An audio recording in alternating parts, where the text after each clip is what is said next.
Hi everyone, and thank you for coming. I would firstly like to acknowledge the traditional owners on the land on which I am on, the Wadawurrung people of the Kulin Nations. I would also like to pay my respects and acknowledge all traditional custodians around Australia today. Thank you all for coming. My name is Cerisa. I am Support Act's First Nations Community Engagement and Social Worker, and I am a proud Jawoyn, Warlpiri, and Gurindji woman with English heritage. Welcome. Daily Yama Yama, Mitch Tambo. I'm a proud Gamilaroi man, living, breathing, working, playing on the lands of the Wurundjeri people of the Kulin Nation. I'd also like to acknowledge them as the first true owners of this beautiful land in which I'm on in this present moment. And I'll be your co-host today with Cerisa. This is Support Act's first Yarning Strong for 2022. Woo!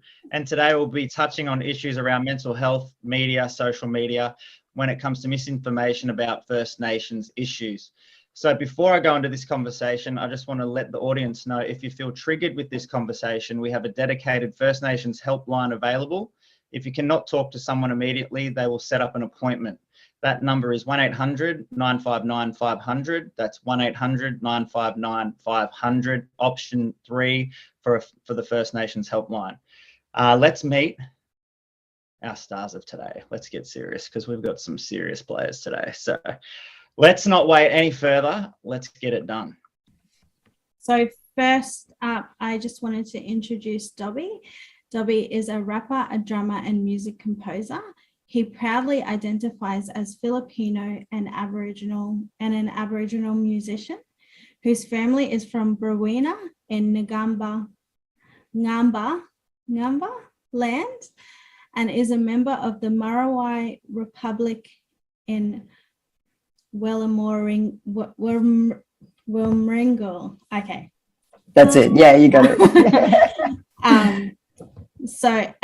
In Republic in Wilmaringal, New South Wales, he has performed extensively locally, including Big Sound and Sydney and the Sydney Opera House, and internationally in Germany, US, UK, and the Netherlands. Welcome, Dobby. Oh gosh, thank you. Thank you so much for having me. It's really, really great and to be a part of this yarn, and I'm so honored, to be included with such an amazing mob of people. As Chris was saying, my name is Ryan.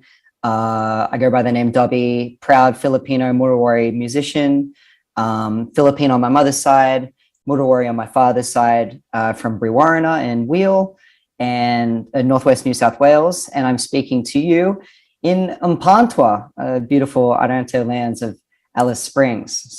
So honored, so grateful to be here. So great to be able to talk to you, Mob. Thanks, Dobby. Our next guest is Barkaa, a Mel Melangapa Bakanji woman from Western New South Wales, now living in Southwest Sydney on Gundagara land. Music to Barkaa has been a part of her journey to express herself, the truth, and issues impacting First Nations people. Welcome, Barkaa. Hey sis, thanks for having me. I'm really proud to be here and to be able to have this yarn and feel like I'm in it's such a safe place to be able to have this yarn with so many beautiful mob. And thanks for having me. Thank you. Last but not least, we have Kerry Cannell. She is a respected artist manager, company director, and lawyer with over 15 years experience in various industries, including business and law. Kerry's most profound calling brought her to Melbourne's music scene in 2019, where she has since been elected to Music Victoria Board of Directors and leading representation and development for First Nations artists in the state. Kerry is a proud Torres Strait Islander and queer woman with connections to Yuga and Europe Islands. Welcome, Kerry. Thank you, Chrissa. Hi, everybody. Thank you for having me. 15 years experience makes me feel old, but I take it with pride. I'm really happy to be here on Wurundjeri country as a Torres Strait Islander woman. Just want to pay my respects to the land that I work and play on. Super grateful for the people of the Kulin Nations. They've brought me so much joy by letting me live and work here. So happy to be here with all you deadly mob and looking forward to this yarn. Awesome. Thanks, Kerry. So before we go into this discussion, I just wanted to give people an overall impact of mental health in music. So one of the main factors that affect all people in music with their mental health is low or irregular income. There's fewer safety nets. The work environment can be very impactful of mental health when it comes to music. It's a very transient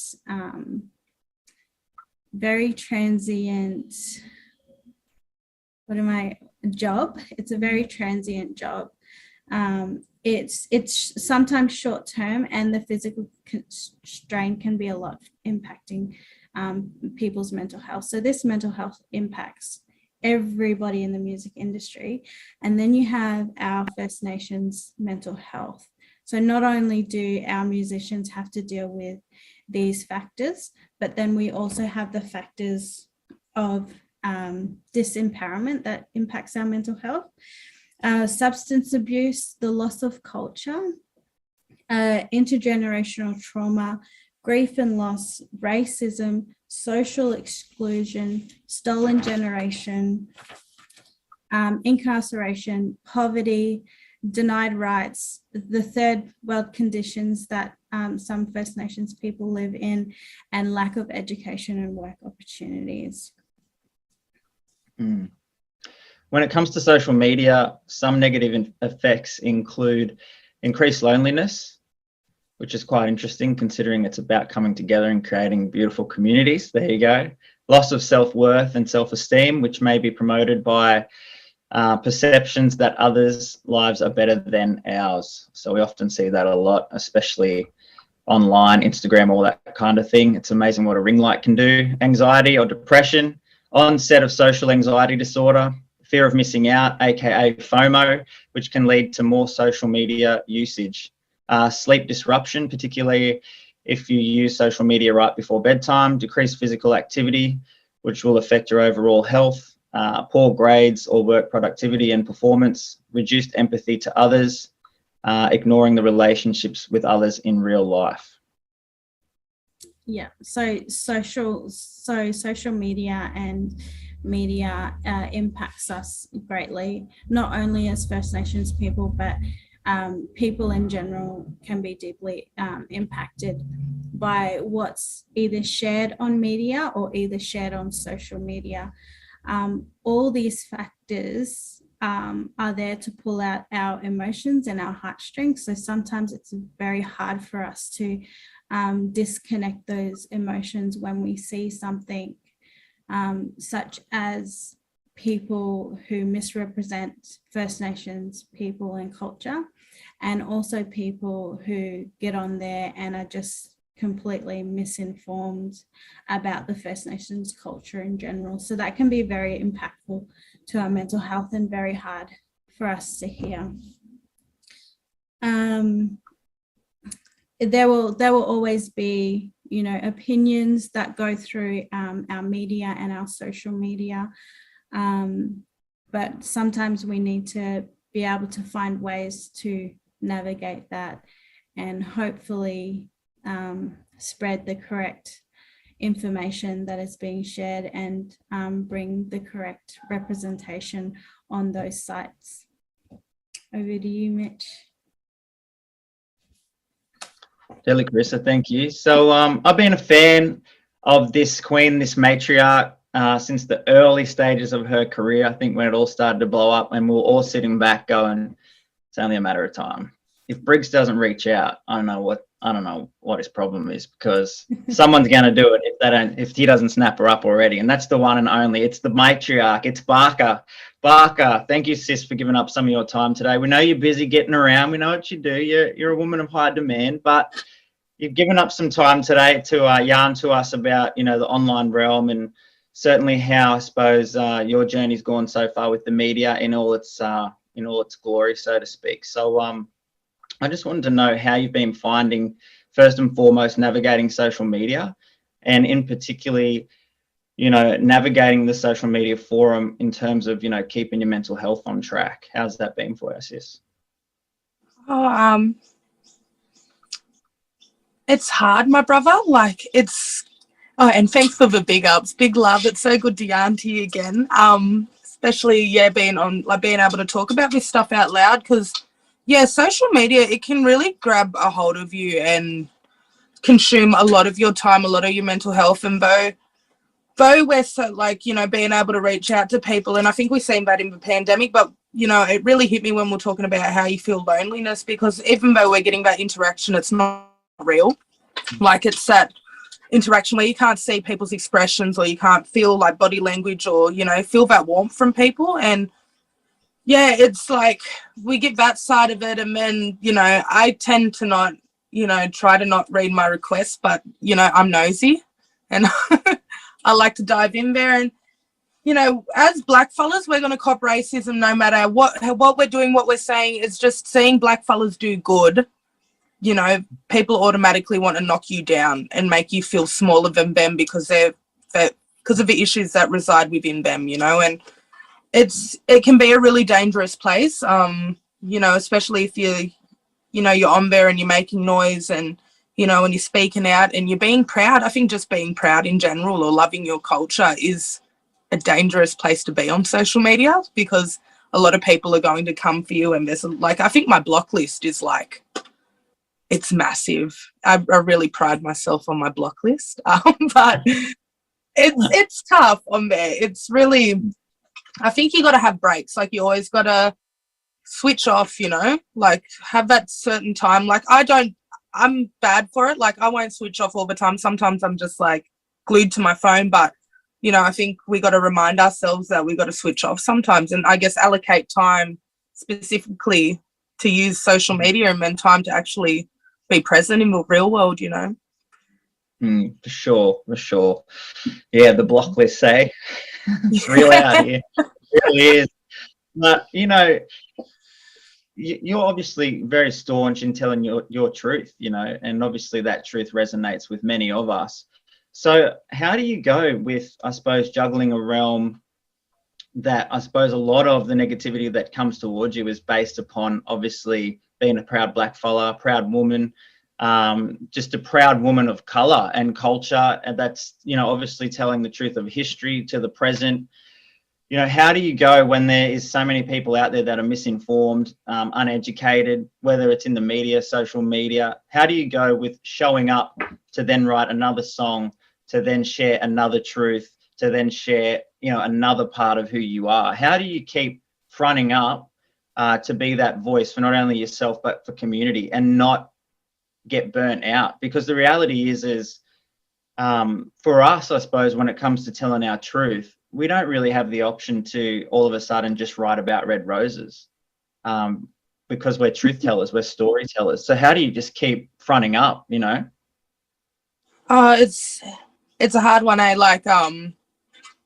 you're right. We don't have the capacity to write these sort of, I guess, mainstream bops, or this is kind of coming from our heart and what we started with. And I think when we get these people in the media, or people who go against us, it's kind of proving our point. It's proving our point that we do live in a racist country that is ignorant to First Nations issues, that turn a blind eye to systematic racism.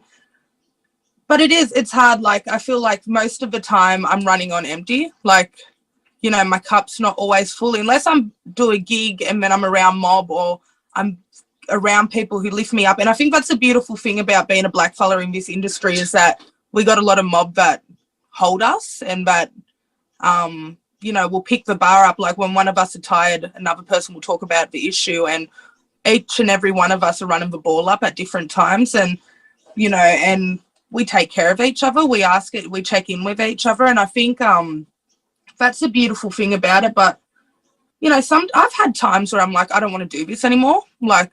I'm what's the point?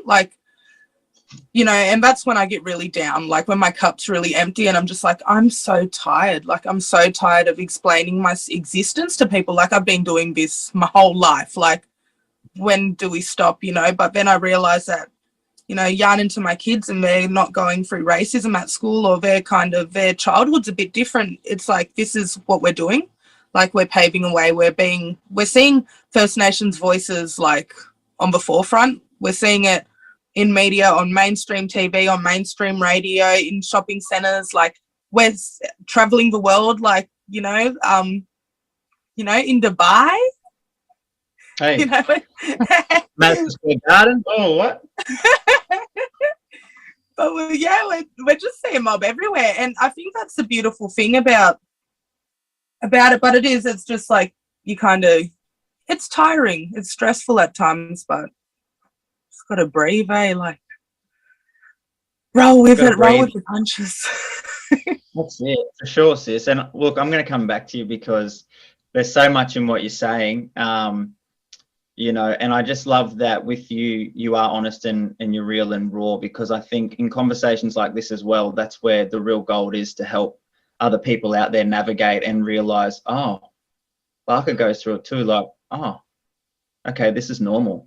Like, if Barkaa's going through it, wow, you know, we've got to open up and tell our truth, because, you know, like, you're in Madison Square Garden, up in billboards, you're everywhere, but it doesn't exclude you, you know. It doesn't exclude any of us, you know, when you decide to step out, tell your truth, especially if your truth is from a cultural standpoint, and from our position, it's unfortunately a given, a 100% given, that your inboxes are going to get flooded, and it's not always going to be great. You know, that's just the reality. So we're going to come back. We're going to elaborate. Thank you, my sister. But Dobby, we haven't had the chance to yarn, my brother. And I'm not going to lie. I'm not going to sit here and pretend like I haven't seen you out here achieving, having little viral moments here and there on TikTok and this and that. I've got to say, brother, I could be wrong. You might want to give me a slap for this, but there's something about your flow.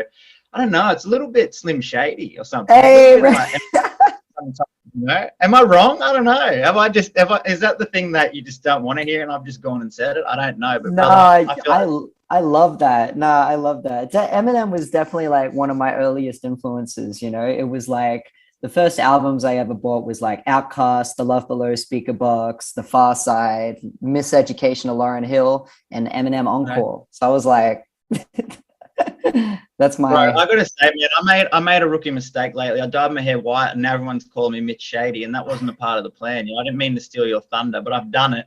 Now people want to call me Mitch Shady up in here. I'm like, damn, I don't know how I feel about that. Maybe I should get some black out and fix the problem. But anyways, my brother, I want to talk to you. I've got a similar question. It's kind of similar to our matriarch Barkaa, but I really want to draw on your experience New Year's Eve. I know it involved both of you. You did an incredible performance at the Opera House. You know, it was culturally driven, truth telling. It was all of that. The interesting thing for me around the coverage you got, which I suppose they say, you know, any press is good press, but in this, it was a bit of shots fired. Let's just say it, and certainly around them being a time and place to tell our truth, which really intrigues me, because it's like, well, if the truth's the truth, then there's never a wrong time to tell it, because the truth is the truth, you know. So I'm just really interested, and especially when it's very evident and clear what you and Barkaa represent as artists, and you were booked to do a job, and that wasn't to go and do a rendition of All the Single Ladies. It was to tell your truth and do your original music. So talk me through it, my brother. I want to know what happened firsthand from you. Let's go diving deep. Yeah, for sure. There's a lot to talk about there. And first up, you know, big ups to Black Douglas and, you know, all praise and love to him for believing in both Barkaa and I, you know, to sort of carry that message. He wanted the message to be out there. He was, you know, like all of us were thinking, okay, here's a chance where we can put up some, you know, this message of Black excellence, Black resilience, you know, because existence is resistance. And so for us to be there on a TV screen with an audience of whatever million people that watch the fireworks, that's a statement, you know. Even if we weren't speaking about what we were speaking about, it's still a statement. So, you know, it was a powerful moment. And I know Barkaa and I, we went through our emotions of like, this is really happening, you know? But gee, like, you know, can I say like, it's like how Barkaa starts off the verse, white Australia has a black future. And that's what we're striving towards. And that's what we're, you know, hoping a lot of non-Indigenous people are starting to realize. What happened? Well, first of all, the majority reception that I got, and I'm sure you too, sis, has like been so positive, black, white, whatever, like that, you know, it's been really, really amazing to see that solidarity and that encouragement. And it's a lot of kids are realizing like, this is the truth, and truth is what we need in our country right now. And this is kind of a step towards more of that. But, you know, what's this fella from Sky News sort of wanted to put his 2 cents into it, and called it the weird and work. Hey, he called us the weird and work. The what? Sorry. We were weird and work, right, Barkaa? Because Yeah, I weird and work. I guess my question is, I guess for people out there that may have missed it, can you sort of paint the picture of what your understanding is around what the trigger was? Because was it a verse in a song? I mean, because many of us get up at these events and we're there and we're present and we're singing and we're outwardly proud black fellas. So for a viewer out there that doesn't know what went down, what would you say was the trigger? Because for me right now, I guess, you know, in listening to you and being a potential viewer, that you performed at New Year's Eve, it was you and Barkaa out there celebrating black excellence. I mean, that doesn't sound like anything too out of the woods, you know, because we see this at many of our events. So what was the trigger? What have you and Barkaa gone out and done, man? I want to know. What have you gone and done? We've made him nervous. No. But like, no, here's what I will say, because I've been thinking about this since like the program came out. All of the dancers behind us, all these amazing deadly dancers, they all had the number 474 on their shirts, on their jerseys, and then a letter on each of them which spelled out the word freedom. Now, obviously, that refers to now the plus 500 Aboriginal deaths in custody since 1991 alone, that have never reached justice. You know, not one person has been convicted for these crimes. So that's first of all. But what's interesting is like what Sis and I are talking a bit about in our verses, you know, kind of ties into that, but then it talks about, you know, existence more broadly. This guy kind of went back and forth, and it's interesting, you know, that question that you have, what was the trigger? It goes back and forth to like, I don't understand why we need, what did he call it? A whole welcome. He called it was an entire welcome to country. And then he called it a 3-minute history lesson. And then he said, I don't know what this is about. So that makes me feel like, okay, they don't really know what they're angry about. Just the mere fact that it's happening is angering people. There's nothing specifically, because if we were to talk about those numbers specifically, then we got to talk about the cases specifically. So it's easier to project like a broader anger, you know, these weird and work, this welcome to country, because it's easier to dismiss them. But if we start talking about more specifically the fights that we're talking about in our message, then they've got to own up to these truths. We've got to face these truths. So that's what I think is really powerful about what Barkaa and I did on that night. For sure, brother. I mean, it's interesting, isn't it? Because I mean, these amazing performances, if you will, have been happening since long before us. You know, we're talking about Treaty Off the India, even Midnight Oil at the Sydney Olympics, bang, sorry. There's been all these statement pieces all the way through. I guess the sad thing is here we are, New Year's Eve, right now in the present, and there's still this uneducation that's happening where we have pivotal people in the media that have a position of power and influence that are obviously still not educated to a position of real empowerment around the true history and around the true statistics, which then in turns these outbursts that are unfortunate, because I think for a lot of us out there, unfortunately, we're used to it because we're in the public, we're in social media, we've got a real understanding. But there's young people out there that aren't ready, and we're already losing so many people to suicide and mental health. And I think it's so sad that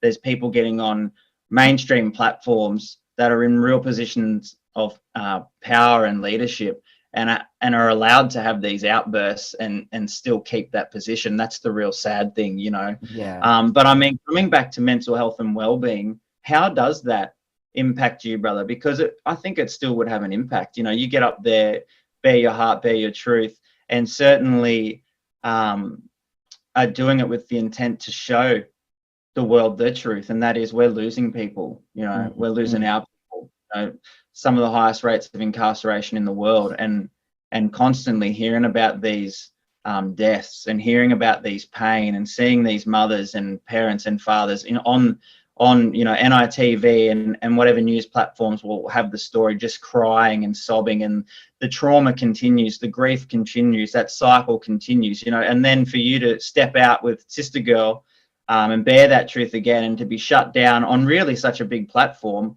you know, what does that do to mental health? Well, that's right. I mean, you know, like I'm sitting here talking about the praise and the solidarity that I have seen in my echo chamber. I haven't even tried to step foot outside of that circle, you know, because I know what's like, I wouldn't read the comments under that video, you know what I mean? Because I already know what's being said. I don't have to read it again, because it's you know, it's sadly so ubiquitous, and sometimes it feels like it's increasing, you know. And what's hard is like, yeah, just knowing that, like, when we put these songs out, like when Sis puts out a song like Our Lives Matter, or, you know, even I Can't Breathe, like in 2020, that song was, you know, it was we never that wasn't supposed to happen. It was a response piece to how we were feeling, and I just needed to really express our frustration, and Barkaa and I wanted to put that call to action and that message on that song. So it's hard kind of going back and forth between making this music and knowing exactly what it's about, and still having no justice. And it makes you feel like it just makes you wonder, like, what really is the difference, and if, you know, things are contributing or if they're not. And it kind of puts you in that little spiral of like what we do as artists. And, you know, if you don't have mob to talk to bring you, to ground you, those thoughts can bounce around the walls, and it can really be detrimental. So it's like you said, Barkaa, like I fully agree with you. Sometimes it's like you just have to get off the phone. You know, you got to put that phone away, because it does too much damage from time to time. Yeah. Yeah, it's interesting, brother. I appreciate you sharing.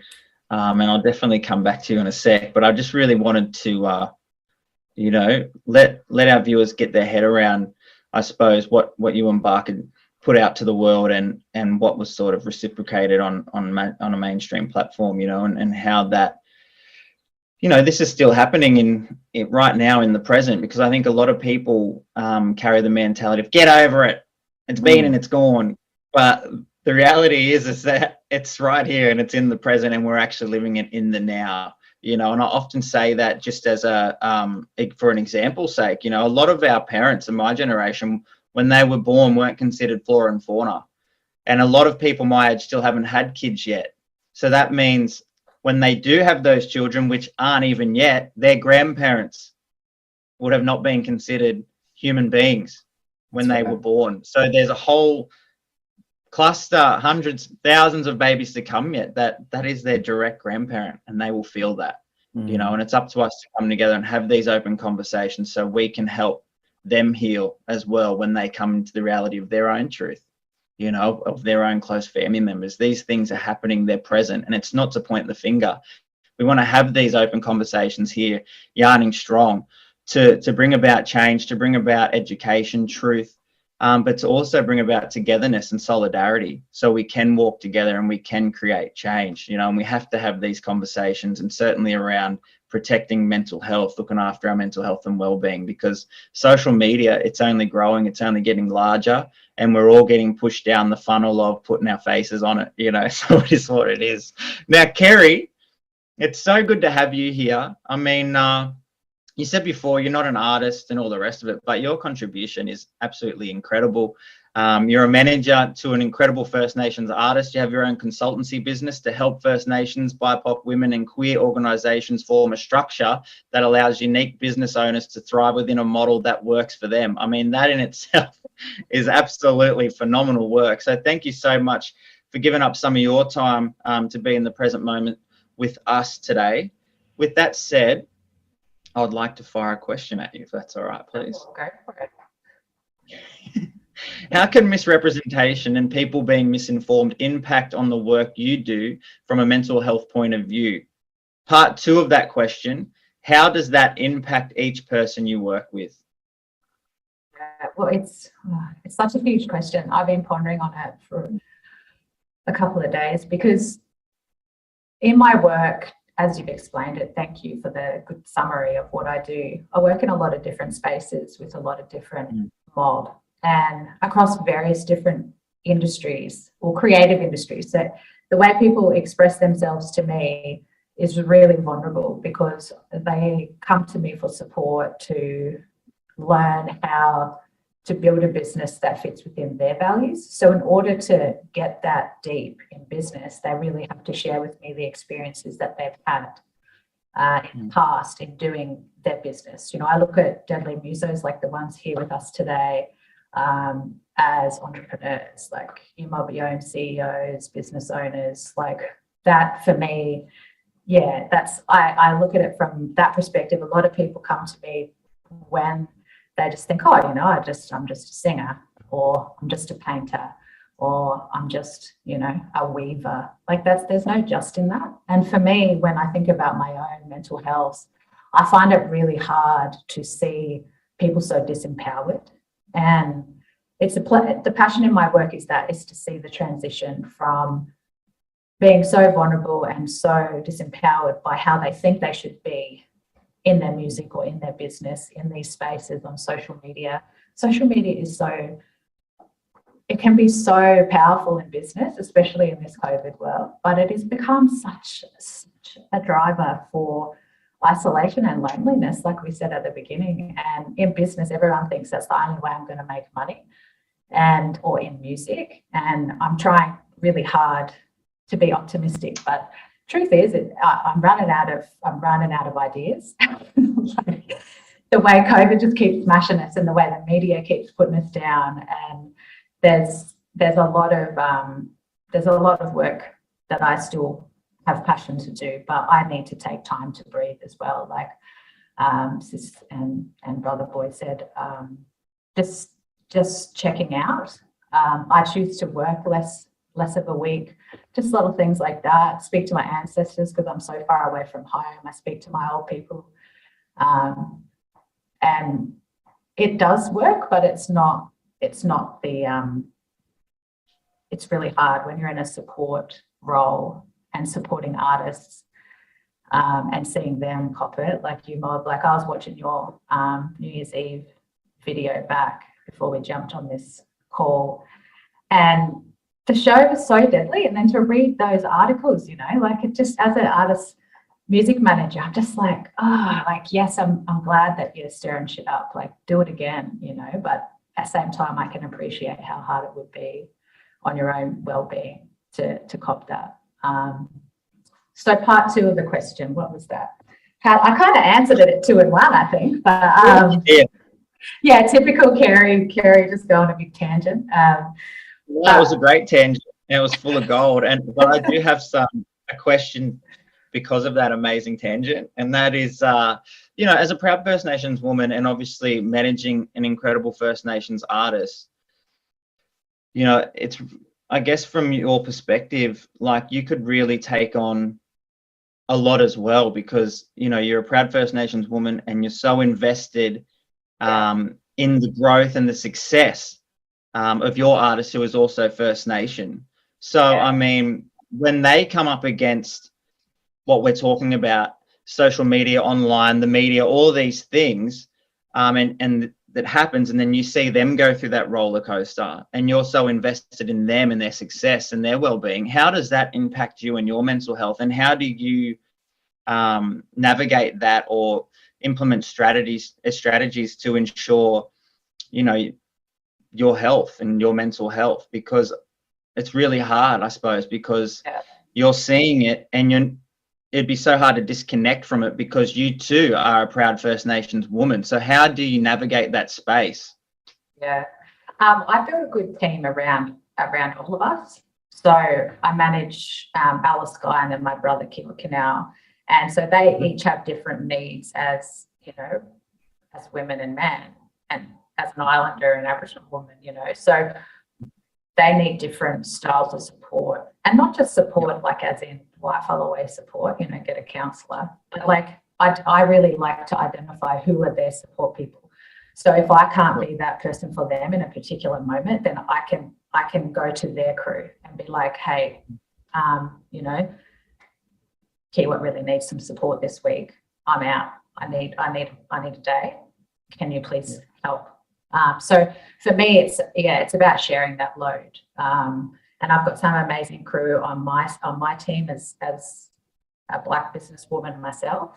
You know, I do have counsellors. I do have really strong friends that I go to for different things, and my brother as well, my family, my parents. But yeah, the strategies change depending on what's happening at the time as well. I need to plan ahead 3 months with my work so I don't overcommit, and I don't give too much of myself. Like, I'm sure everyone here in this room can appreciate how hard it can be to balance giving to people you care about, but then giving to yourself. So I'm still trying to strike the right balance. So I need to plan ahead for 3 months, and then if I need to change it up, then I can change it up. So, but yeah, and I try to have a bit of fun too. My family always say, like, don't feel guilty just for having a bit of fun, because I'm always, you know, on the clock, working hard, looking after other people. So that's another coping strategy, is make sure I get to salt water, make sure I have some time to kick back with wine and good people and good food. But yeah, everyone's got something different. Hope that answered your question. No, I think it did. I mean, how good salt water? It's so healing. Oh God, I'm a freshwater guy, but I love getting in the ocean and the water. And I think, you know, a massive strategy is finding ways to connect to country. And even if you're off country, finding those things, resources that you can draw on to just top up your spirit and look after yourself 100%. So thanks for sharing that. I really appreciate it. Barkaa, we're back. It's not done, my sister. I've got more. So you've shared a lot. You shared a lot in our last yarn there, and I feel like it lends itself to now about more around strategy. And I'm really interested to know this one, because you said before that you find yourself a lot running on empty or not having that cup as full as it should be. So this is a question for you, and it's not to put you in a corner, just your honest answer as usual is great. And that is, you know, how can we or anyone out there navigate this space, being the online realm and, you know, the media and misrepresentation and all of these things, to protect our mental health? What are some strategies that you use when it comes to this? I have strategies, and then I'll feed trolls. I'll be like, oh, you know what? But yeah, don't feed the trolls. Like, if somebody's coming at you, they got time. You can't argue with somebody who's better at arguing or like better at being stupid. So it's like, you know, don't feed the trolls. Don't read the comments. Like, stay in. It's okay to have an echo chamber online. It's okay to have a safe space. You know, you don't have to feel pressured into, oh, you don't let anybody have their opinion on your page. Like, you know, they're not going to say it to your face. like these racists aren't going to come up to you and be like, this is how it makes me feel about you being proud. They're not going to say that to you. So there's no need to have them in your safe spaces online. And I think create that, have mob on there, who, when you jump online, that you're filled with praise, that you're filled with mob who uplift you, that you're not going on there and you're stressed out. But it's a hard one to navigate, like, because social media is just like, because it's in our hand and we're constantly like, it's just there. And,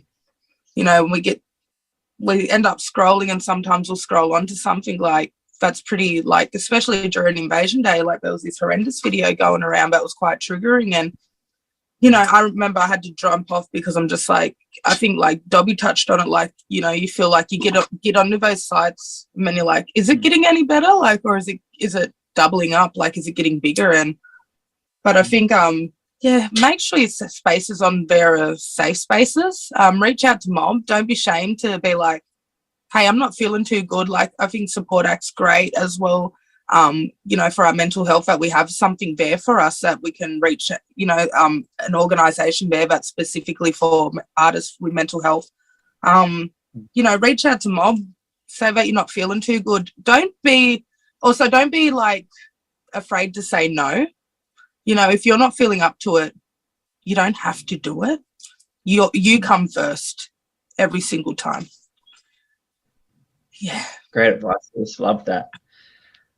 The hardest thing though, how do you go though? Do you honestly not read your comments or like your inbox? Because I mean, sometimes that's where we get our work. Yeah. So how do you juggle that?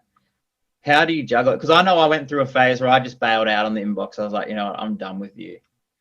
But then I went back to it later and there was all these opportunities that I'd missed because I sort of bowed out, and then I tried to have other people look at it, but it was like, I don't really want other people responding on my behalf because that's even more disconnected. And I want people that take the time to give me love to get that in return. But how do we do it and find that balance? Because they're going to be in there, So how do you navigate that?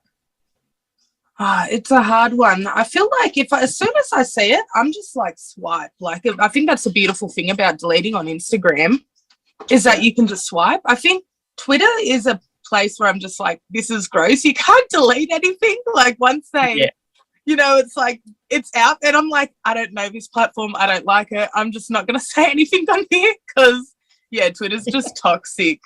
Same as Facebook. I find Facebook to be quite toxic, but they're monitoring things on there more. Like even me, I'm banned at the moment on there, but it's like, I feel like with Instagram, you can just swipe it.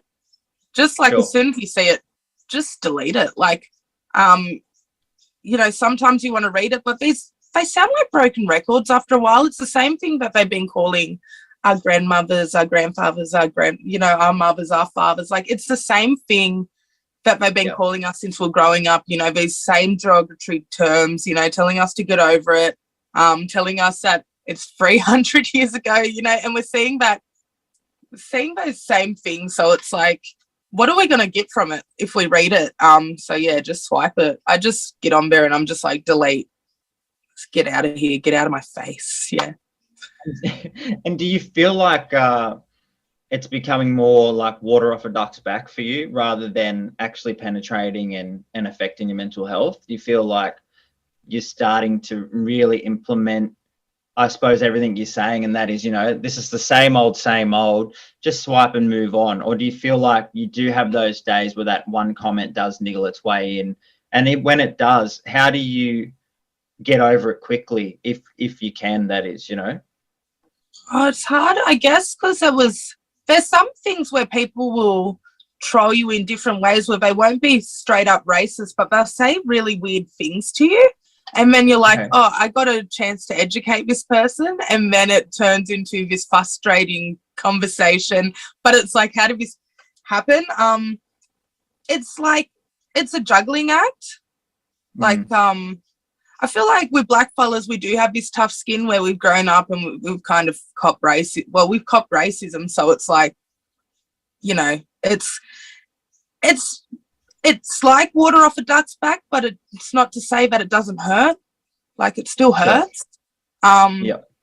It's still really upsetting, like, to get messages just hating you for what you're doing. And I mean, I guess there's going to be, like, you know, I guess it's just ratio though, like how many people are loving you and lifting you up to how many people are bringing you down. And that's the thing that you got to focus on the most is, like, you know, are your family proud of you? Are your kids proud of you? Are you doing your mom proud? You know, what are you giving to your sister girls or your, you know, brother boys that are making them feel whole? Like, what, you know, that's the biggest payment of all. And I think that kind of, when you focus on that stuff, like, that negativity kind of just gets more quiet and more quiet. But it's not to say it doesn't rub you the wrong way. And sometimes when my mental health's bad, I'll get in there and argue with them. But it's just like, what am I doing? But they want that. Beg your pardon? They want that. They want you to argue back. Yeah. So, yeah. You want me to fight? I'm ready for you.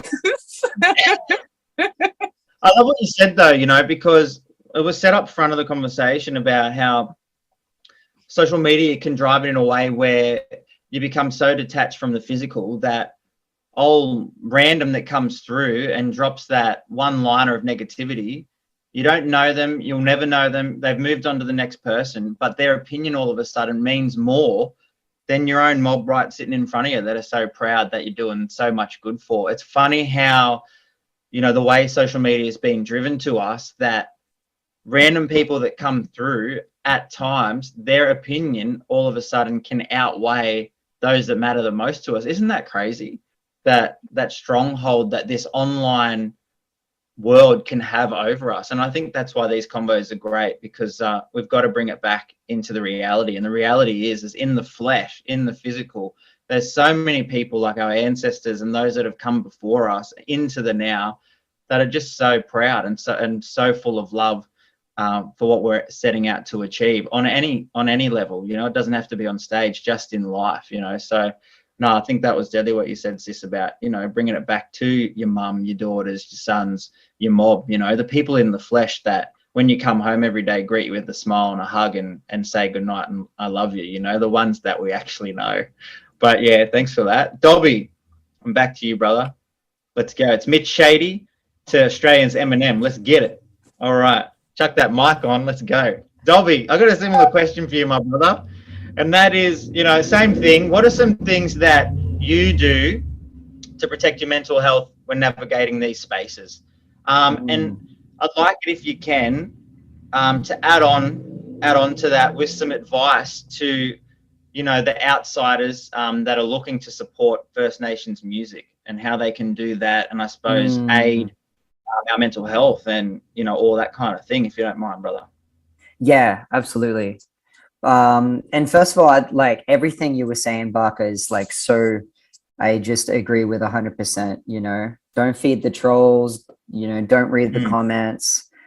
A lot of the time when I do read that stuff, I just like, I read the start of it and then I just delete it and be like, you know, oh, but how about 300 years? No. Oh, but you're not no, not reading that. Not today. I'm having a good day, not a bad day, you know?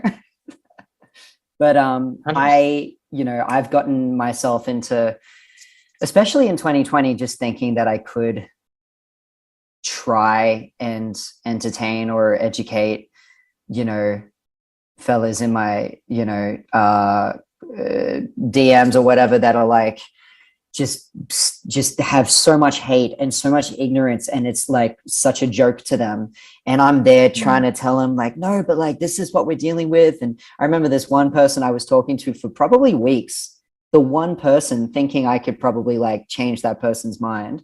Never happened, and it got way too much, and it was just vile, you know. That's not how I need to use my energy. It's too draining that way, because there's no return. And they say, you know, you can change the whole world with one person, but it's not that person, you know. It's not like, there's other ways. Yeah, you know. Yeah. And actually this is like a little bit of a comparison that kind of I think about a lot. It's a really good podcast called Conversations with People Who Hate Me. And it's just something I want to mention here because I think it's something to keep in mind. It's this I think American or Canadian dude, Dylan Marin, and he's a queer comedian and podcaster, and he gets a lot of hate, right? He did like all of these, you know, the worst things you could imagine in the comment section. And his podcast is he gets online with them to talk. This is back in the day, like on Skype, and he'd, you know, just have a conversation with that person and say, like, why do you hate me? Like, why did you call me that or this?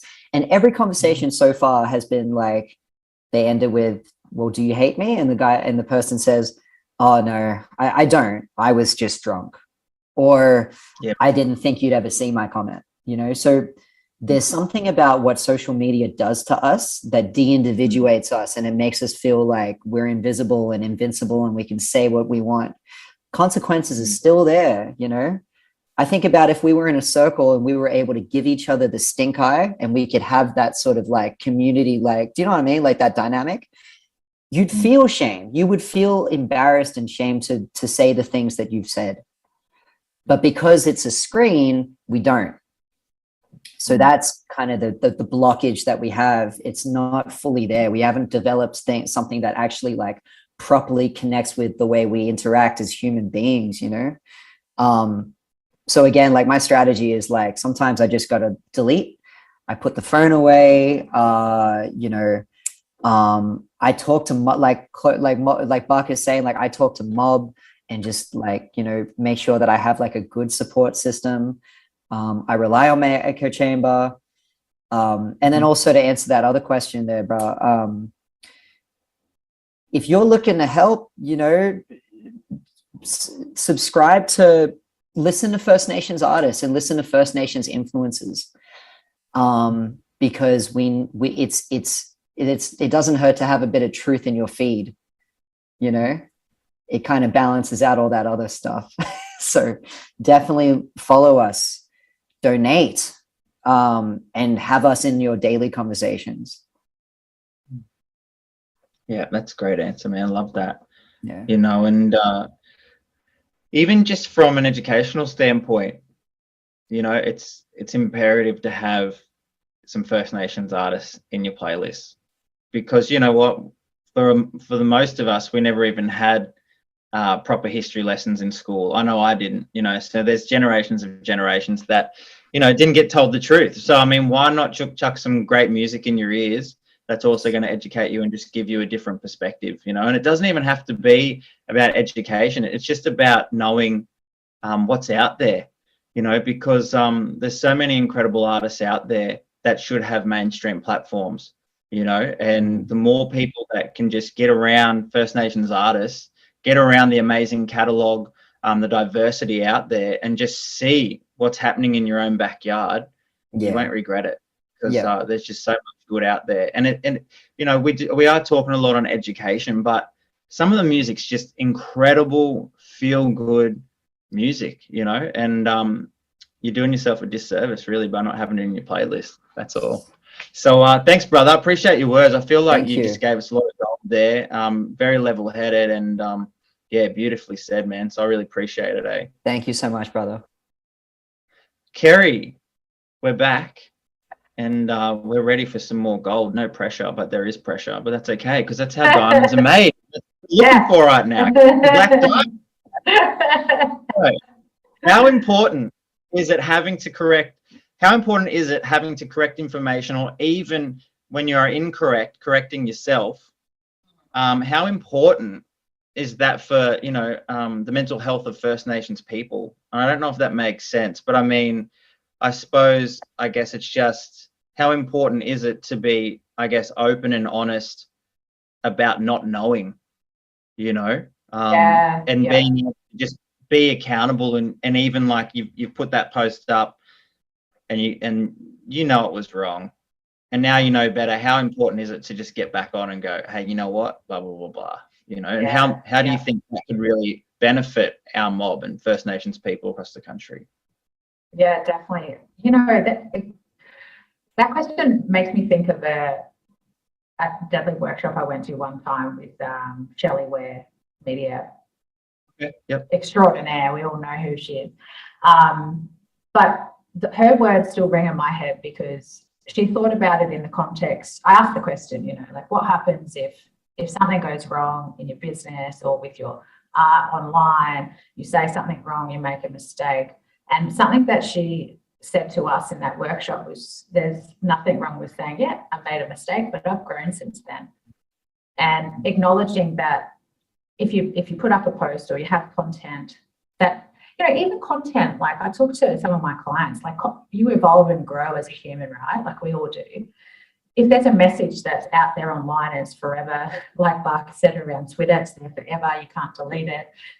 But you don't resonate with it anymore. Like I encourage my clients to, yeah, you know, acknowledge that. Like say, yep, I don't agree with that anymore. My thinking has evolved and grown and this is my new position. And I feel like as a Black woman myself, my education has grown so much as well. I grew up on the mainland. My grandfather wanted us to come from the Torres Strait to the mainland to be educated and to get assimilated so we had better options. That was his preference. I wish that it wouldn't have been that way, but that's the cards that I've been dealt. So for me, I don't know everything. It's so important to my well-being and my mental health to accept that it's okay that I don't know everything. But the difference between myself and non-Indigenous people out there that don't have the correct information is that I've got the self-awareness, I've got the drive, and I've got the respect to go and ask and learn and grow. And especially because I've lived around all different country up and down the East Coast, and I wouldn't have been able to learn what I've learned without asking the mob whose land I'm on, paying respects to them, learning their ways, what's right. And I didn't launch my business and my brand until I felt comfortable to do that I'd sat and yarn with old people, that I've, you know, like that's really important to well-being. And if you're out there and you're online and it doesn't feel right, then listen to that message is there for a reason. That's your old people speaking to you and saying, just hold up a minute, just think it through. But if you don't think it through and you're angry and your mental health is not right and you do respond to the trolls and you do comment and get stuck into that argument, I feel like that's okay too. Forgive yourself tomorrow. It's fine. It's not the end of the world, you know. I do want to touch on one thing, the question around correct information for non-Indigenous people. I feel like I encourage the people that I support and work with in my network to step back from feeling like it's our responsibility to educate. It's not. I think we're past that now. Like, do it for your own soul. Like, you know, Dobby and Barkaa have expressed some days they want to, and it's that conversation they want to have. And yeah, I just feel like it is time for everybody who doesn't know enough. Instead of saying, how can I help you? So how can I help myself learn more so I can lift you, you know, like that's where I want to see us move. So yeah, I think, yeah, that's enough of a response on that. I could talk for days, but we probably don't have that much time. Brother, you were on mute there.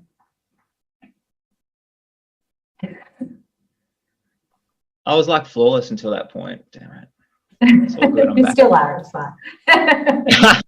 No, I love where you left it there, and that being, you know, don't ask how can I help you, how can I help myself to then uplift you.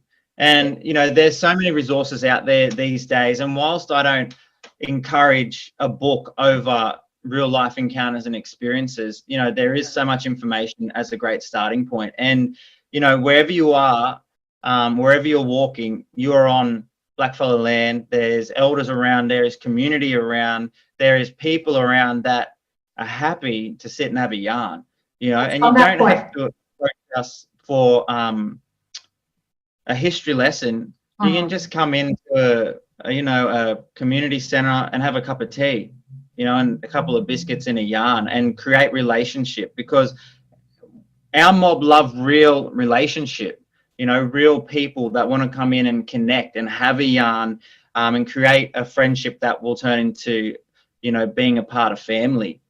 you know. And whilst there's been so much portrayal of us being, you know, this like here angry mob, we're actually the most inclusive, loving community that you'll ever come into, you know. So if there's one thing to do today, it's to pump up a little bit and get excited, because there's mob waiting to yarn with you, waiting to share story, truth, and laughs, you know. The best thing you can do is just to step outside of all the stigma and stereotype and open up your heart to just walk in and starting to connect, because that's what we want. Is we want real connections, we want real relationships, and we want people that want to hear our yarn and hear our stories.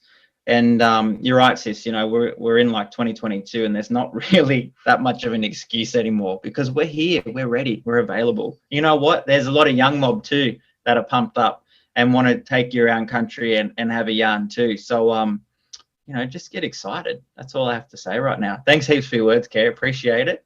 Crossing over to Cerisa right now. You've been sitting there a bit quiet. That mute button's been on a little too long, if you ask me, sis. So it's only right that you know, we pop on over for a minute. I just want to know, for anyone out there, how can people access our helpline, and what do they need to know about it? So Support Act does have a helpline there available for First Nations people. For those who do need to access it, you can call the number 1800 959 500 and option 3. When you call that number, you get directed to a person who's on the other end. They'll take you through a bunch of questionnaires. And then through those questionnaires, they'll fit you with the right counsellor and schedule a date in for you to be able to access a counsellor. We do have First Nations counsellors, so that option is there available for you. If they don't have any First Nations counsellors available, there are counsellors with cultural awareness training, so you can be directed to them as well. But it's very simple, very easy to set up an appointment. It's over the phone, so you don't have to go anywhere and travel anywhere. And also you get up to 12 free sessions for that one. Deadly, sis, thank you for that. And, you know, don't be ashamed. You know, there's no need to suffer in silence if you are struggling or if you are triggered. This helpline is for you. It really is for you to just reach on out and have a yarn. You know, you don't have to feel like you're going through absolute hell to call up. You could just be having a rough day. But either which way, that helpline is there for you. And, you know, we've done our best to make it as safe and secure as possible, so you can feel ring up and feel as comfortable as you can to have a yarn. Thank you, Gubanginda, for everyone joining today. Big shout out to Barkaa, Dobby and Kerry. Really appreciate you giving up your time, and obviously our amazing Cerisa, who works so hard and tirelessly to get Yarning Strong up and going. Next time we'll be touching on finding your identity in music, which I really am looking forward to. I think it's going to be so diverse and just a really beautiful conversation. Finding your identity in music. I just love that, and I'm really looking forward to it. Awesome. Thanks again, everyone, for coming and joining in on this panel. I'd also like to thank Support Act for your support in helping me put on these conversations and supporting our First Nations mob out there and giving us a safe space. I want to give a special thanks to Mitch for hosting these sessions. Amazing host Mitch. And I'm glad I've passed that baton on to you, because you just flow so well with conversation. So thank you so much. Thank you to Troy Benjamin, who does the assets and the streaming for us for this session.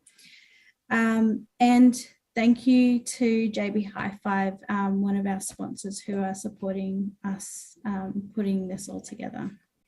So thanks again.